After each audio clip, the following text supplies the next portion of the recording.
state your name for the record? David Ray. David Parker Ray. She woke up, and she had no idea where she was. She couldn't move. She couldn't scream. She didn't even know how she got there. But there was a voice, playing in the room, calm, like everything was fine. It was a recording. He had made it, just for this moment. Just for her. She was chained to a table, in the middle of the desert, in a trailer nobody knew existed, and the man who put her there wasn't even in the room. He didn't need to be. He had already planned everything. Hello there. I'm going to tell you in detail why you have been kidnapped. His name was David Parker Ray, and he had done this before. Cops think at least 60 women went through that trailer. Box killer David Parker Ray, maybe 60 women dead, tortured them in an underground chamber. Only one got out. This is that story. David Parker lived in a small town, Truth or Consequences, New Mexico. About 6,000 people, nothing place, quiet. He worked a regular job, mechanic for the state parks, fixed boats, showed up, did his work, went home. His neighbors liked him, called him polite, normal, just a regular guy. I had to remind myself, don't forget why they're here in jail or in prison, because they came across as so charming and so nice. And he had a girlfriend, a daughter, a dog. Nothing about him stood out, nothing at all. But behind his house, past the fence, there was a trailer, and that trailer was not normal. He had spent years building it, soundproofed the walls, put chains on the ceiling, bolted a chair to the floor, filled it with tools, medical equipment, things that should never be in a place like that. He spent over $100,000 on that trailer. $100,000, built over years, in secret, while his neighbors waved at him from across the street. He called it his toy box, and nobody, not one person, had any idea it existed. That tape played for up to an hour, just his voice, in that room, while she was alone, and chained, and terrified. Psychologists who studied that recording said it was one of the most calculated things they had ever heard. I would describe David as a serial sexual sadist and really on the continuum of sex offenders. He wasn't being cruel for fun. He was being strategic. He wanted control as total control from the very first second she opened her eyes.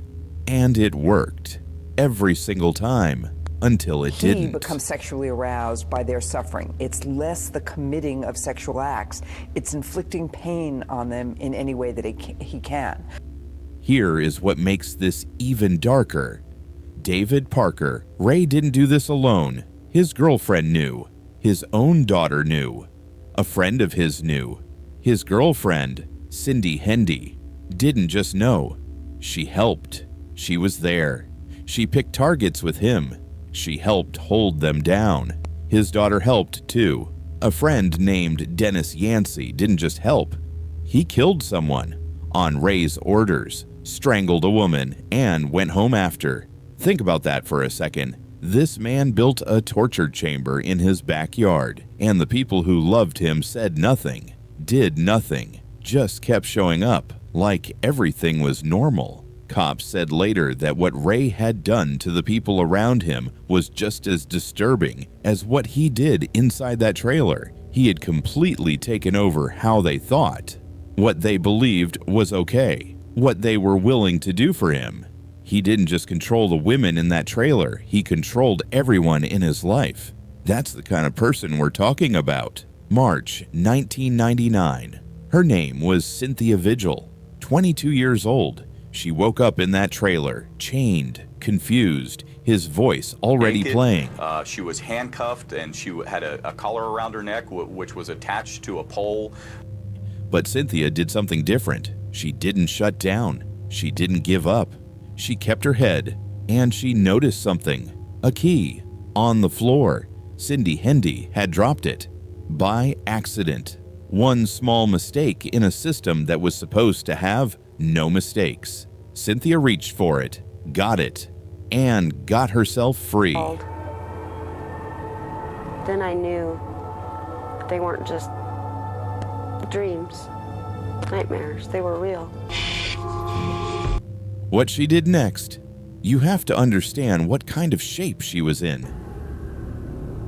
Cynthia said that she was held in this house for 3 days.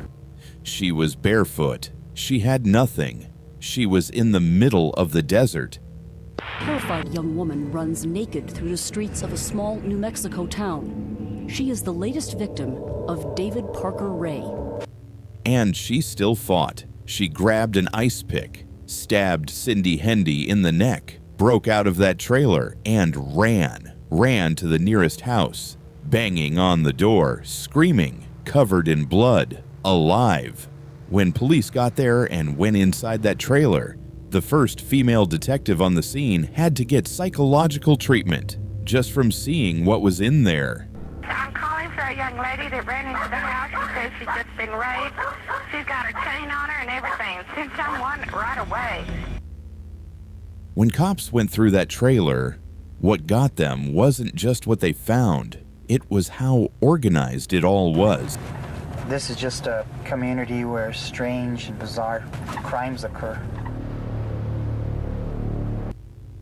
Everything had a place. Everything was labeled. Everything was thought out. There were hooks in the ceiling, a pulley system, mirrors, a camera, medical tools. And then there were his notes, books, handwritten notes, things he had written himself over years about what he did, how he did it, how to do it better. This man had been studying this, and when investigators started going back through records, they started finding women who had been found years before, confused, with no memory. Was she a willing participant, or did she not want to do it? She was willing. No idea what had happened to them. Women who had never been reported missing because they came back. Ray had done exactly what he promised on that tape. He drugged them, dropped them, and walked away clean. How many women never even knew what happened to them? Nobody knows. That's the part that never leaves you.